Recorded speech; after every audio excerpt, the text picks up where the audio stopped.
meeting with Brett Eckles, City Council candidate for Costa Mesa in District 3. Thank you for meeting with us. Thank you. I appreciate the time. Now, I don't know if you watched any of Costa Mesa Brief's other videos, but we went online and we asked people what they want us to ask the candidates.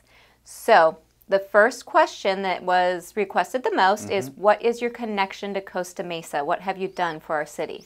Sure. I'm married, father of 4, and we've lived in Costa Mesa going on 15 years.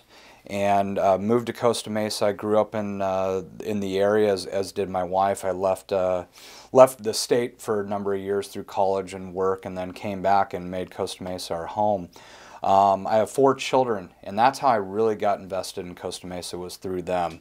3 boys and 1 daughter, and they're all in the school district right now. So I got involved in coaching, like so many of us have, coaching through soccer and basketball and football, and that evolved into becoming president of the AYSO Region 97, which is for Costa Mesa and Newport Beach kids who, one time about 2,500 kids participating in that. So I had an opportunity to lead that organization as president and served as a board member. I'm still a coach, still a referee, so I'm used to certainly getting yelled at on the field, as we see sometimes in the council and other things. So also have served on Booster Club boards with Newport Harbor High School. I was on the Booster Club there, helping the boys lacrosse program. And then also that led into some civic duties. I was former chairman of the Parks and Recreation Commission for the city, and served on that as chairman for 1 year and vice chairman for another year.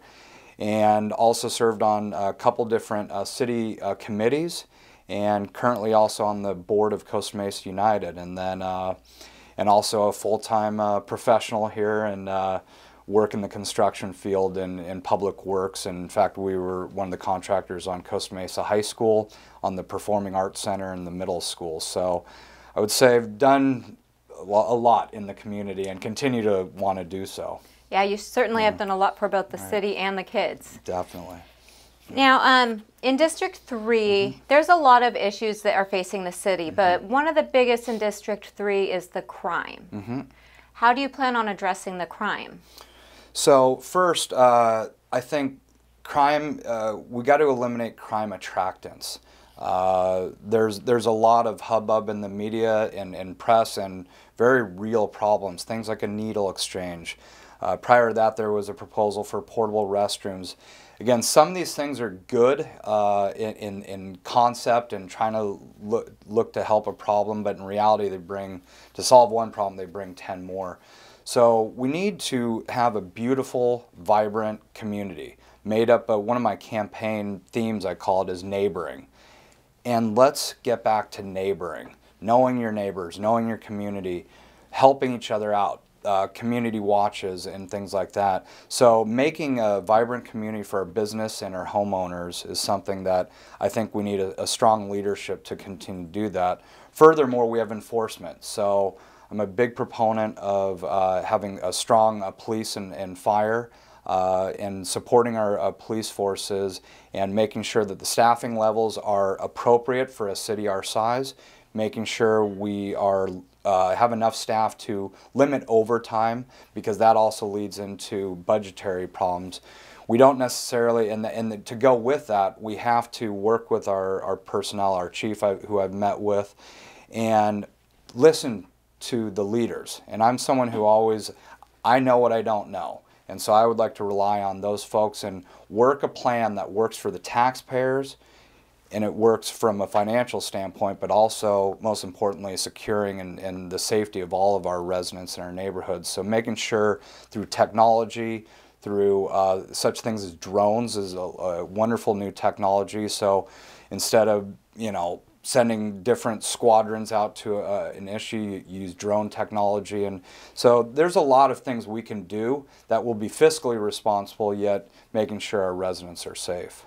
You had also mentioned neighboring. Now, I haven't mentioned this in any of my other interviews, but during the last election, it was something I personally felt frustrated with. 60% of approximately 60% of Costa Mesa is renters. Right. In your district alone, District 3, there's a good chunk of it. How are you reaching out to renters? Well, right now, as part of my campaign, and when we switch to the district model, I think walking and meeting your neighbors is more important than it ever has been before. Obviously, we have mailings, we have interviews such as this and things like this to get, you know, my name and my message out there. But walking door to door, I'm walking almost every day of the week. So I'm hitting renters, homeowners, my neighbors all throughout my district, listening to their concerns, their things that they really like. They say, boy, I wish we could do more of this. Because a lot of people talk about all the negative, all the problems. We have homelessness, we have crime, you know, all the negatives.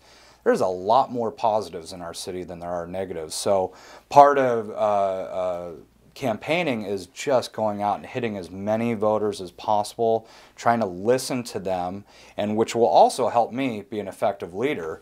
The more input that I receive from our residents, from our, again, our experts in their respective fields and staff, then the policy decisions can be based upon that and you know, our fellow council members. So I think neighboring just, so many times people, they don't even know who's on their right and on their left.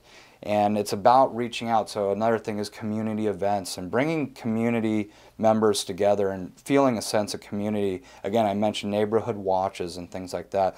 I talked with several people this past week and they didn't even know how to go about this. A neighborhood watch, which helps our police, it helps their neighborhood, it also helps get to know each other. So there's a lot of different things we could do to create true community. So homelessness, you did touch on that briefly. Yes. So what are your plans on how can we improve the homeless situation in Costa Mesa, especially when it's hitting the whole county? Right. So homelessness is top three issues I think our city, our county, our state are facing. And I would be a true politician that people don't like if I said, I've got the golden answer. Because not one single person, not one single entity, not one single city, county has the golden answer. But there are things that I feel strongly about. Number one, enforcement. We need to be able to enforce our anti-camping, anti-loitering, and be able to enforce the law, plain and simple. Whether you're homeless or you're a resident, you can't break the law. But to be able to do that, we also have to have the second part of the equation, which to me is through public-private partnerships. Costa Mesa currently has Network for Homeless Solutions, which is one of the greatest things our city does. We spend over $1 million working with our homeless community and our residents trying to combat the problem. So we need to make sure we're working with a Network for Homeless Solutions, which encompasses groups such as Trellis and various nonprofits and churches, and so along with that, permanent supportive housing, which would, with the lawsuits that have gone on both federal and now at the Ninth Circuit, to be able to enforce our laws and make sure our streets are clean and safe and free of vagrancy and some of the negative things that happen, we have to have options. I am not saying I want a homeless shelter down the street. I think homeless shelters don't solve the problem. You're in, you're out. Permanent supportive housing is different because now someone has a bed. They have personnel on site, and they have job training, drug testing. You can't just come and go and do whatever you want. The idea of permanent supportive housing is a hand up, not a hand out. Getting people into a situation to better their lives, whether it be through work and then finding affordable housing throughout the county. And the second part of that is working with county, state, and federal. Even at the federal level, there's some proposed bills that I believe are going to, you know, hopefully be able to come down. I think at the state level, we need to work with our state legislators, whoever they may be. And that's something I've always had experience with. Politics aside, I'm here to work with people. And so I've had a lot of success in the past, and I plan to do so if elected on the city council. With homelessness, we have a two-pronged way of combating homelessness. Again, enforcement And then options such as permanent supportive housing, which I strongly believe in. Again, it differs from homeless shelters, which our community, there's just not a right spot for it. So we work with our private organizations and our Network for Homeless Solutions, because if we don't, the Ninth Circuit came down recently and said, you know, what they said about not enforcing without proper housings. But if we bring permanent supportive housing, you know, 50 beds to, you know, 80 beds, that can then get us to enforce our ordinances and keep our streets and our neighborhoods safe. And there's places for that. We have properties that right now, problem motels. If there's a way to convert those from what some of them have been doing over the years into a permanent supportive housing, that if you look at other places that have done this, it looks like a normal house that you would see in a neighborhood. So instead of having the issues of what's going on at the problem motels, we bring permanent supportive housing. We're able to enforce our ordinances and then get the people who want help, help. If you're not willing, if you're going to be service resistant, this isn't the town for you. So with supportive housing, how long do they get to live there?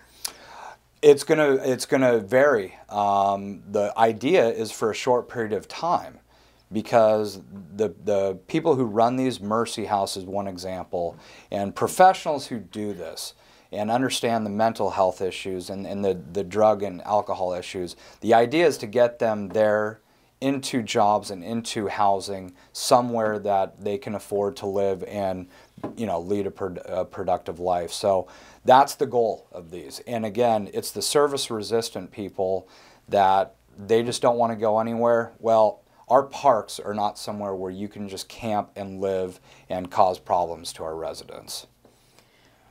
So district voting is new for our city. This is our first year doing it.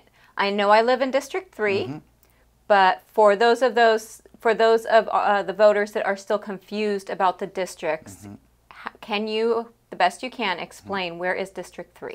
So District 3 is a portion of Eastside Costa Mesa, which is from Orange Avenue to Newport Boulevard all the way down to 22nd Street. So that slice of Eastside Costa Mesa. And then College Park and Mesa Del Mar. So the area, the residential area that borders the fairgrounds and OCC, and then the residential area of Mesa Del Mar that border Jack Hammett Sports Complex and Costa Mesa High School is District 3. Now, along those lines, my children's school is in a different district than we live in, even though we're within walking distance. Right. Is that going to affect anything with the city council on working with the school district or anything? No. Newport Mesa is one of the few districts that actually covers 2 cities. It's Newport Mesa, Newport Beach, Costa Mesa. So these districts, people have to understand, they're voting districts. It's so that everyone has equal representation of their local neighborhoods. It does not affect schools. It does not affect shopping or who represents you. A lot of people may not understand that if I'm running in District 3 and you live in District 5, I still represent you. We're still voting. The 6 council members and a directly elected mayor are still voting on citywide issues. So these are really voting lines is the way I look at it. You bring up Newport Mesa Unified School District. I have been working with them for a number of years with regards to youth sports, our fields, our capacity of fields. So very familiar with their inner workings and would continue to do so as a city council member. The next question, as I mentioned in the beginning, we posted asking people for questions for the candidates. I wanted basic questions for all the candidates, but I was sent one specifically for you. Okay, great. So now we get to the tough questions. Sure. You were asked to speak up in support of Costa Mesa High School families to add additional bleachers and a team room for the new stadium. You chose not to. I actually would correct that to a point. I did speak up. As I just mentioned to you, I've been working with Newport Mesa Unified School District on fields.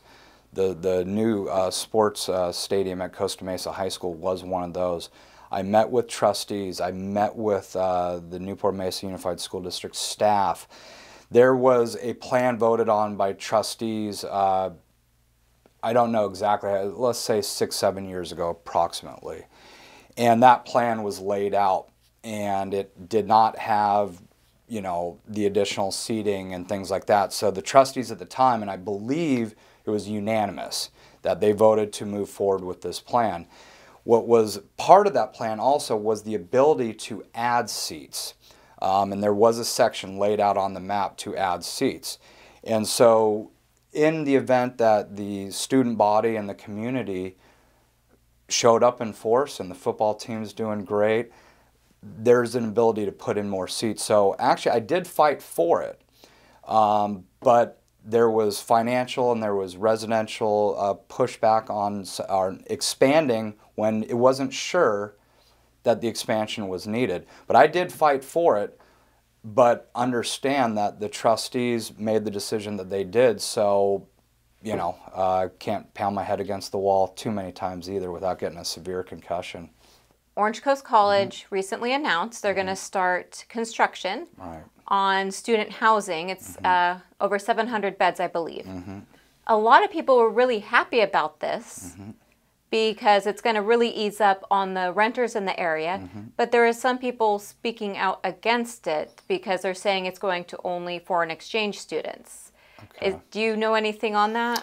I do. I don't know about the foreign exchange students. I think, again, a lot of people, including myself, you hear something, you go, well, if this happens, well, this can happen. I don't know about that specifically, but Orange Coast College is a wonderful community college in our community, in our neighborhoods.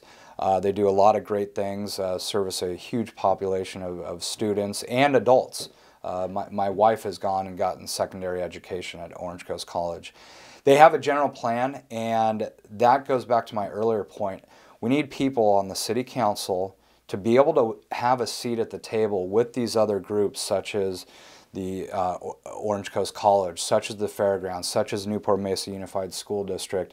I have a proven track record of being at the table, and as long as we're working together through their general plan and their ideas, and we're working with our community members, I think the plans can be satisfactory to the majority of our residents and to the majority of the residents on the campus. So that's something that I've always done and would plan to continue to do, is I just work with people. I get to know them. I plan to sit down with a lot of these leaders. I have already, and I'll continue to do so, and hear their perspectives and balance that against the homeowners that border, you know, these entities like Orange Coast College as well.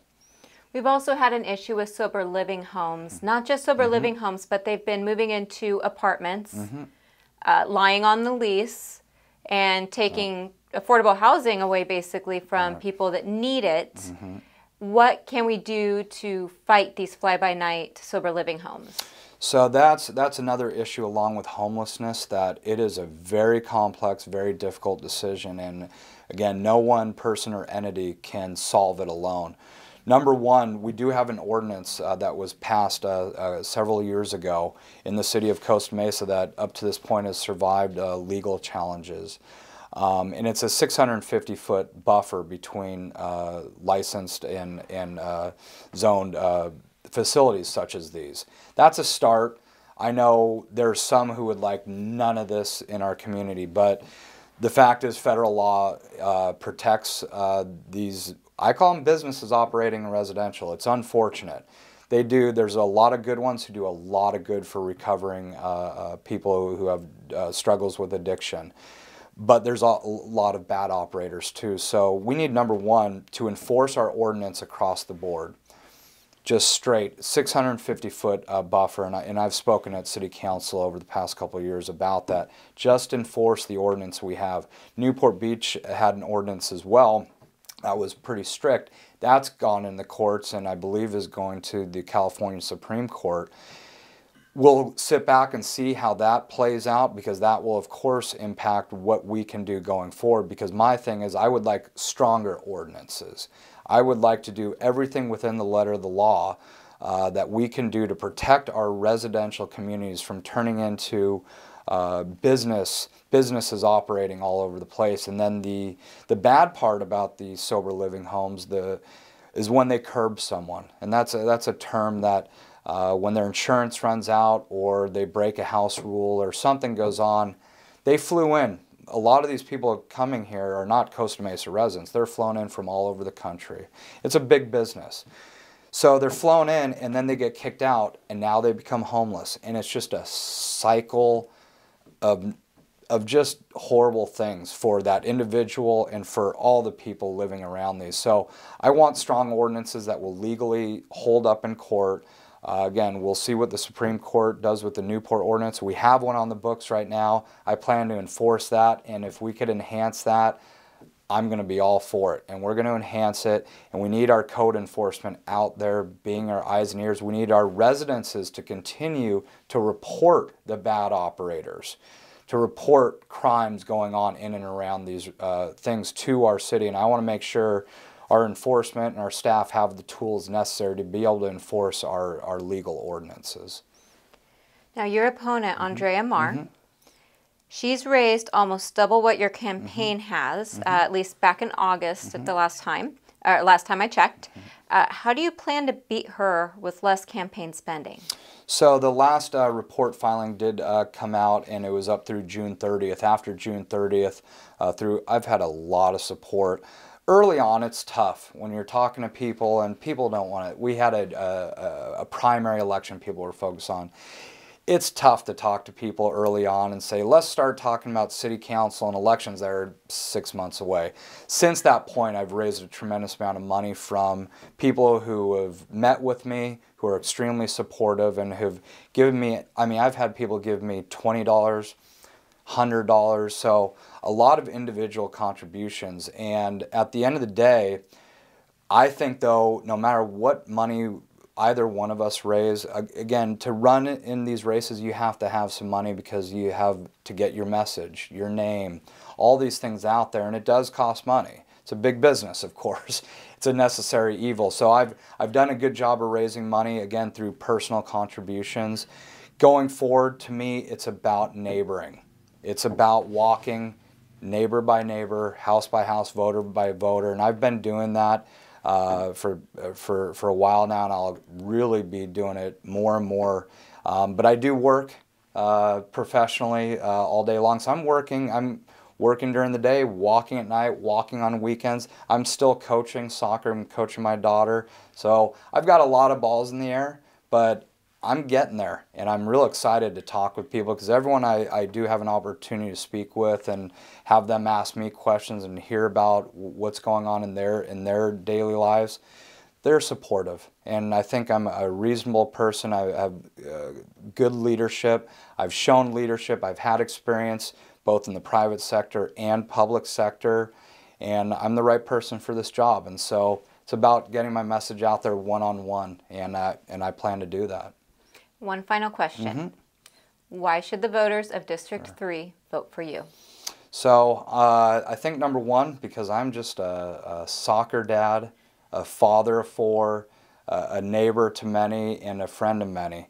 I'm an average guy. I'm not a politician. I call it now a reluctant politician. I decided to take on this challenge because I've never been one to sit back and complain, an armchair quarterback. I got involved in this for one reason, and it's because I see some areas for improvement. I see some opportunities to continually improve. And quite frankly, I can't sit back and just let it happen. I'm going to be the one out there putting my hard work and my time out there to represent our constituents and our city as a whole. So you're going to have someone who's a trusted person in that seat. I have no interest of using this for any other political aspirations whatsoever. I have a small business I run. I have a family to raise. I'm out there doing this because I just want to effectively bring policy that will further enhance our community. I have a proven track record. I've sat on boards. I've led boards. I've again worked with the city, and I've worked with the private sector. So I do have experience cutting through red tape, balancing budgets, bringing forth good, solid policy decisions to the people then who could implement it. And I have a track record of doing that in Costa Mesa, in our school district, and of course, you know, in the private sector as well. So I think people should have a look and understand that I'm going to be a leader who's fighting for their rights, for the rights of not just District 3. Again, I go back to, I'm representing the entire city.